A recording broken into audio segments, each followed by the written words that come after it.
esta tierra solamente es una educación incompleta, es un tipo de educación incompleto.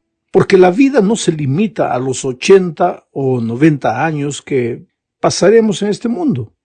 Existe una tierra y un cielo nuevos que Jesús está preparando para sus alumnos, para sus discípulos, para sus seguidores, o como tú le quieras llamar a aquel que le entregó la vida a Jesús. Por lo tanto, la muerte no es el fin de todo. No es el fin de todo para los que creen en Jesucristo. Ahora, para el que no cree, claro, la muerte es el fin de todo. Hablemos entonces del destino de los muertos. Yo siempre digo que la estadística más segura es que de cada 100 personas en esta vida, las 100 mueren más tarde o más temprano. Si existe algo completamente seguro, es que todos moriremos. Entonces, si lo más seguro es que moriremos, ¿cuál debería ser nuestra actitud delante de la muerte? ¿Qué sucede después de la muerte?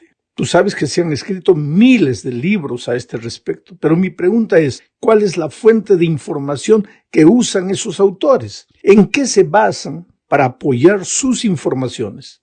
¿En lo que otro ser humano mortal dijo? Y ese otro ser humano, por más célebre que haya sido, ¿en qué afirma sus opiniones? ¿Alguien murió por acaso y resucitó y puede probar que hay vida después de la muerte? ¿Puede probar lo que supuestamente esa persona resucitada vio más allá de la vida? Bueno, la verdadera educación afirma sus declaraciones, inclusive sus declaraciones con relación a la muerte, afirma en lo que la palabra de Dios dice. Y yo no dispongo de tiempo en esta ocasión para probar que la Biblia es un libro inspirado por Dios. Entonces, ¿qué es lo que la Biblia dice respecto de la muerte? Leamos Juan 6, 54 y 55. Dice, Jesús les dijo, de cierto os digo, si no coméis la carne del Hijo del Hombre y bebéis su sangre, no tenéis vida en vosotros. Voy a parar por aquí para decirles que aquí no se está hablando de canibalismo. Jesús era un maestro excelente y usaba muchas alegorías. Al decir aquí, si no coméis la carne del Hijo del Hombre y bebéis su sangre, está hablando de una comunión estrecha entre el ser humano y el Hijo de Dios, el Señor Jesucristo, de una experiencia de compañerismo diario, de un vivir cada día constantemente con el Señor Jesucristo. Dicho esto, sigo leyendo el texto. Jesús les dijo, de cierto os digo, si no coméis la carne del Hijo del Hombre y bebéis su sangre, no tenéis vida en vosotros. El que come mi carne y bebe mi sangre, tiene vida eterna, y yo le resucitaré en el día postrero. ¿Por qué Jesús dice esto? Porque en San Juan 15, tú te acuerdas, él dijo, yo soy la vid, el tronco, el árbol, la fuente de la vida. Ustedes son los ramos. Ustedes son los ramos. Si quieren estar vivos, si quieren producir frutos, tienen que permanecer en mí. Tienen que estar conectados a mí para recibir la vida de mí, que soy la fuente de la vida. Entonces Jesús está diciendo aquí que la única manera de disfrutar de vida en esta tierra es vivir conectados a Él, en compañerismo, en comunión con Él. Él usa la figura de comer su carne y beber su sangre. Pero si estamos en Cristo y Cristo tiene vida eterna, entonces, aunque muramos en esta tierra, de acuerdo a la palabra de Dios, solo dormimos. Y dormimos con la esperanza de que cuando Cristo regrese a esta tierra, resucitaremos para vida eterna. Entonces, mientras muchos autores de libros que hablan acerca de lo que sucede después de la muerte, y no interesa lo que digan, pero mientras muchos de ellos hablan basando sus conjeturas, sus opiniones en su propia opinión o en la opinión de otros seres humanos, porque no tienen un laboratorio para probar nada. Ahora tú me dirás, pero usted tampoco tiene un laboratorio para probar que esto que Jesús está diciendo es verdad. No tengo un laboratorio para probar, pero yo creo que la Biblia es la palabra inspirada por Dios. Mientras que las otras opiniones son basadas en conjeturas humanas, Yo y millones de seres humanos acreditan, creen que la Biblia es la palabra inspirada por Dios. Otro texto más, Juan 3:16, que es un versículo muy conocido. Dice, porque de tal manera amó Dios al mundo que ha dado a su Hijo unigénito, para que todo aquel que en él cree no se pierda, mas tenga vida eterna. El Señor Jesucristo está hablando aquí de vida eterna, pero está hablando de la vida eterna en un texto que habla de su entrega, de su sacrificio, de su muerte en la cruz del Calvario. O sea, todo lo que existe en este mundo y toda la enseñanza bíblica se centraliza en la muerte de Jesucristo, en el sacrificio de Jesucristo. Él vino a este mundo no para salvarnos de nuestros pecados, perdonarnos de toda maldad y dejarnos viviendo este mundo de miseria, de dolor para el resto de la vida. No. ¿Qué sentido tendría la salvación si vamos a continuar sufriendo, peregrinando en este desierto de muerte? Pero lo que sucedió en la cruz del Calvario tiene como objetivo un propósito: rescatarnos del poder de la muerte y garantizarnos la vida eterna. Es por eso que la verdadera educación no se puede limitar a preparar al ser humano para esta tierra, sino prepararlo para la vida eterna. Bueno, en la segunda parte hablaremos de la existencia nueva, una nueva existencia más allá de la muerte. ¿Cómo será esa existencia? Apocalipsis 21:4 dice, enjugará Dios toda lágrima de los ojos de ellos. ¿De quiénes? De los ciudadanos de la tierra nueva, de los redimidos, de aquellos que creyeron en Jesucristo y lo siguieron. Enjugará Dios toda lágrima de los ojos de ellos. Y ya no habrá muerte, ni habrá más llanto, ni clamor, ni dolor, porque las primeras cosas pasaron. ¿Ya imaginaste cómo sería vivir en esa tierra? No más llanto, no más dolor, no más muerte. Nadie te va a traicionar, no habrá más injusticia, no habrá más explotación, no habrá más abuso de los ricos con relación a los pobres, no habrá más las calamidades que vivimos en esta tierra, coronavirus, enfermedades, pestes, separación, dolor, muerte, nada, un mundo perfecto. ¿Y por qué? Dice, porque las primeras cosas pasaron. ¿Qué primeras cosas? Estas cosas que estamos viviendo hoy, todo esto habrá pasado. ¿Y cómo es que estas cosas habrán pasado? Entonces leamos lo que dice segunda de Pedro, capítulo 3, versículos 10 al 14. Voy a ir leyendo y comentando. Pero el día del Señor vendrá. ¿A qué le llama Pedro al día del Señor? Le llama día del Señor al día de su segunda venida a esta tierra. Pero el día del Señor vendrá como ladrón en la noche, sorpresivamente. Nadie imagina, todo el mundo piensa que las cosas están iguales, nada cambia, aparecen los burladores diciendo, esa historia de que Jesús va a volver, todo es mentira, tú no puedes probar, y de dónde sacas, todo es teoría. Hace años y años, miles de años, siglos que la gente dice que Jesús va a volver y nada sucede. Así será el día en que el Señor vendrá, como el ladrón en la noche. Tú sabes que el ladrón no te manda una tarjeta, no te manda un WhatsApp, un mensaje diciendo, mira, tal día en la noche a las 4 de la mañana yo estaré ahí robando tu casa. No. El ladrón asalta, sorprende cuando menos imaginas. Cuando estás preparado no pasa nada, pero cuando tú no esperas, ahí el ladrón te asalta. Pues Pedro dice que el día del Señor vendrá como ladrón en la noche, en el cual los cielos pasarán. Estos cielos nuestros pasarán, a esto que le llamamos cielos, porque es lo que nuestros ojos alcanzan a ver, pero mucho más allá hay cielos que nosotros nos vemos. Está refiriéndose a estos cielos que forman parte de este universo nuestro, en el cual los cielos pasarán con gran estruendo, y los elementos ardiendo serán deshechos, y la tierra y las obras que en ellas hay serán quemadas. Puesto que todas estas cosas han de ser deshechas, ¿cómo no debéis vosotros andar en santa y piadosa manera de vivir, esperando y apresurándoos para la venida del día de Dios, en el cual los cielos, encendiéndose, serán deshechos y los elementos, siendo quemados, se fundirán? Quiere decir que cuando Cristo venga, todo esto que estamos viendo, la estructura misma de la tierra, sus fundamentos serán sacudidos, quemados. ¿Por qué? Porque después del milenio, y ese es otro tema interesante, pero no voy a hablar ahora, después del milenio, nuestro verdadero hogar eterno será en esta tierra, pero transformada, purificada desde sus mismos fundamentos. Por eso Pedro sigue diciendo, pero nosotros esperamos, según sus promesas, cielos nuevos y tierra nueva en los cuales mora la justicia.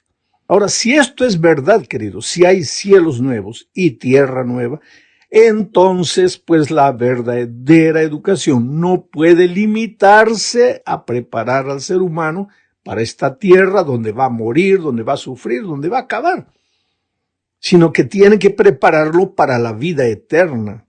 Y ahí ya no se trata de enseñar matemáticas, geografía, portugués, español, inglés, física, química, nada de eso, sino se trata de colocar valores, principios, esperanza, certidumbre en el corazón de los alumnos. Vamos ahora a la tercera parte de este estudio. ¿Cómo llegaremos a esa tierra maravillosa que el Señor nos promete? ¿Cómo disfrutaremos de la vida eterna? ¿Te acuerdas de la ocasión en que Jesús les dijo a sus discípulos, yo soy el camino, la verdad y la vida? Y él completó, nadie viene al Padre sino por mí. En esa ocasión, Jesús registra en el capítulo 14 de Juan, en los primeros versículos, ahí está la promesa. No se turbe vuestro corazón, no estéis tristes. Si crees en mi Padre, creed en mí. Una cosa yo les digo, yo me voy ahora y voy a preparar un lugar para ustedes y voy a volver. Y cuando vuelva, los voy a llevar para vivir conmigo en las moradas que estoy preparando ahora, donde ya no habrá tristeza, dolor, muerte, angustia, aflicción ni nada de eso. Entonces Tomás le pregunta a Jesús, y le dice, pero Señor, ¿y cuál es el camino? Muéstranos el camino. ¿Cómo es que vamos a llegar allá, al trono del Padre, al cielo, a la tierra nueva? Y ahí viene la respuesta de Jesús que le dice, yo soy el camino. Es decir, ¿quieres llegar allá? Ven a mí, entrégate a mí, vive conmigo, mantén una comunión permanente conmigo y yo estoy camino de mi Padre, tú vas conmigo al hogar del Padre, al trono del Padre. Así que no es nada complicado, querido. No tienes una lista de deberes que cumplir o de cosas que no debes hacer. La vida cristiana es mucho más que simplemente cumplir responsabilidades. Si hay una responsabilidad grande en la cual tienes que concentrar toda tu energía, toda tu fuerza, es en ir a Jesús y vivir una experiencia diaria de compañerismo con Jesús. Porque si Jesús es la justicia, al lado de la justicia no hay lugar para el pecado. Por lo tanto, si estás en Cristo, si convives en Cristo, pues vas a andar por los caminos de la justicia. Si te separas de Jesús, por más que hagas cosas buenas, tu justicia es como trapo de inmundicia.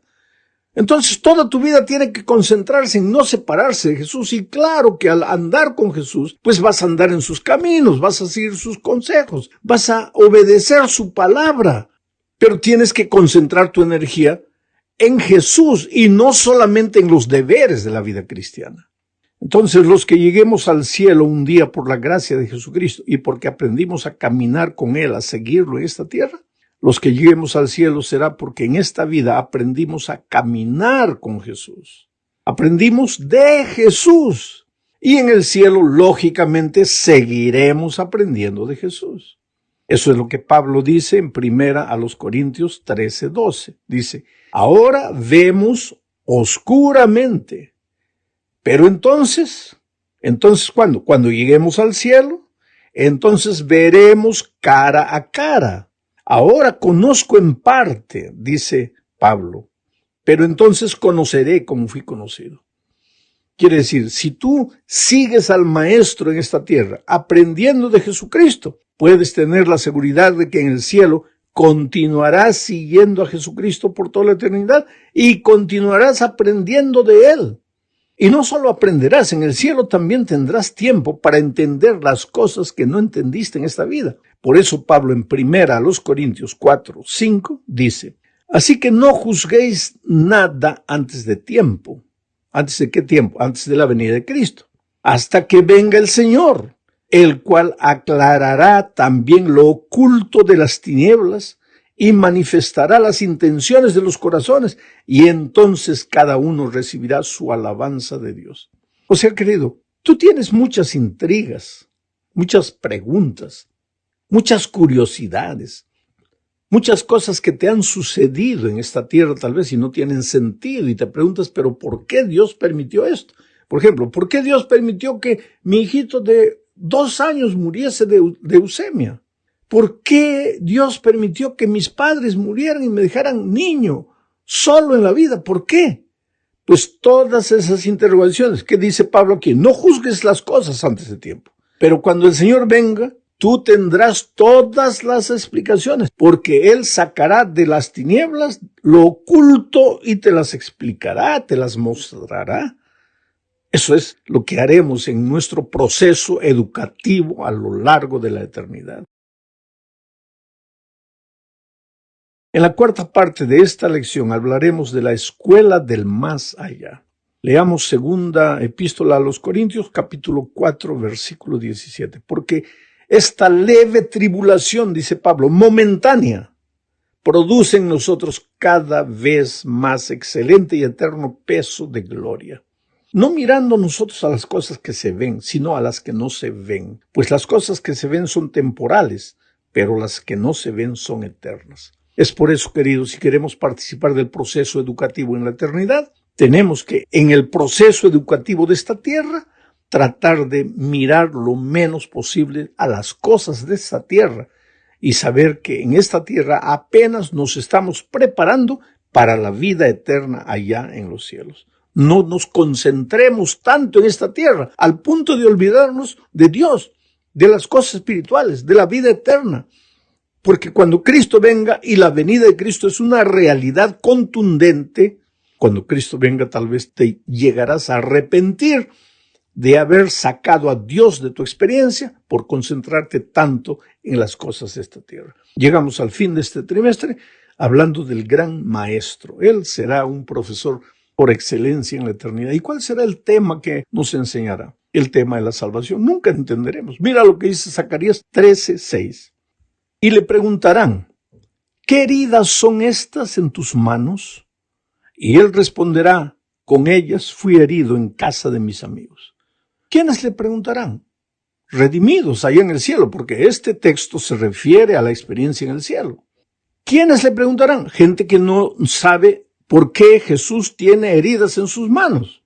¿Y cómo es que llegaron al cielo si no oyeron el tema de la crucifixión de Cristo? Porque todo aquel que sabe que Jesús fue crucificado, al mirar las cicatrices en sus manos, pues sabrá que eso es por causa de la crucifixión. Pero esta gente aparentemente está en el cielo redimida, salva, y no ha oído el tema de la salvación. Y sin embargo ha sido salva. ¿Por qué? Porque tal vez nunca conocieron el evangelio en esta tierra, nunca les llegó la noticia, las buenas nuevas del evangelio. Pero fueron personas sinceras en lo que conocían. Y si hubieran oído el evangelio y si hubieran oído de Jesús, se hubieran entregado también a Jesucristo. Esas personas estarán allá. Y pues durante la eternidad toda, Jesús personalmente nos explicará por qué dejó el cielo, por qué vino a esta tierra, qué es lo que sintió en la noche antes de su muerte, qué es lo que sufrió, y conocerá nuestra vida y nos dirá, tú eres tan importante en mi vida que yo hice todo esto para salvarte. En fin, será un diálogo maravilloso, eterno, con el maestro, con el gran maestro de los maestros. Ahora, termino leyendo una cita del libro El conflicto de los siglos, páginas 736 y 737. Y dice, y a medida que transcurran los años de la eternidad, traerán consigo revelaciones más ricas y aún más gloriosas respecto de Dios y de Cristo. Quiere decir, aprenderemos por toda la eternidad. Sigo leyendo. Así como el conocimiento es progresivo, así también el amor, la reverencia y la dicha irán en aumento. Cuanto más aprendan los hombres acerca de Dios, tanto más admirarán su carácter. A medida que Jesús les descubra las riquezas de la redención y las proezas asombrosas en el gran conflicto con Satanás, los corazones de los redimidos se estremecerán con devoción siempre más ferviente y con arrebatador gozo tocarán sus arpas de oro y miríadas y millares de voces se unirán para engrosar el potente coro de alabanza. El gran conflicto ha terminado. Ya no hay más pecado ni pecadores. Todo el universo está limpio. Una misma pulsación de armonía y júbilo late a través de la vasta creación. Del ser que todo lo creó manan la vida, luz y contentamiento por toda la extensión del espacio infinito. Desde el átomo más imperceptible hasta el mundo más grande, todas las cosas animadas e inanimadas declaran en su belleza sin mácula y en gozo perfecto que Dios es amor. Habrá terminado la historia del pecado de este mundo. Y es por eso que la educación en esta tierra, la educación cristiana, tiene que preparar al ser